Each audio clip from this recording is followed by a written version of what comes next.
Pemerintah Kota Palembang resmi meluncing branding pariwisata dan hulu balang Kota Palembang dalam rangka menjawab kebutuhan akses informasi bagi para wisatawan mancanegara dan wisatawan Nusantara yang datang ke Kota Palembang.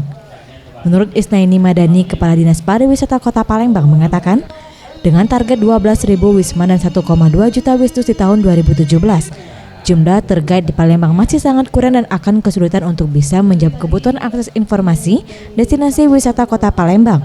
Untuk itu pihaknya sudah melantik 6 hulu balang yang ada di Pulau Kemarau, Kampung Kapitan, Bagus Kuning, Gening Musoro, Kampung Limas Kimas.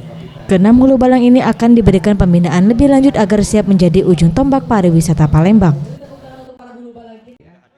Jadi terkumpul waktu itu dari 10 branding mengkerucut ya, beberapa branding dan tagline-nya sendiri, logo dan tagline yang kemarin langsung dipilih oleh Bapak Wali Kota dan Ibu Wakil, disepakati disetujui oleh beliau ini.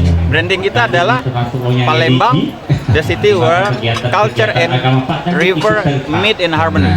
Jadi bagaimana kita mempunyai selling point yaitu budaya. Palembang ini adalah kota dengan berjuta budaya dan sejarah. Palembang identik dengan kota sungai. Bagaimana mereka dua selling point kota Palembang ini, river dan culture, itu bisa kita padukan dalam suatu keselarasan atau keharmonisan. Hulu balang merupakan hasil rekrutan dari warga setempat yang masih pengangguran dan nantinya dilakukan pembinaan serta dibekali pengrajin dan pengetahuan tentang potensi wisata Palembang. Farah Dwi Satria, Sriwijaya TV.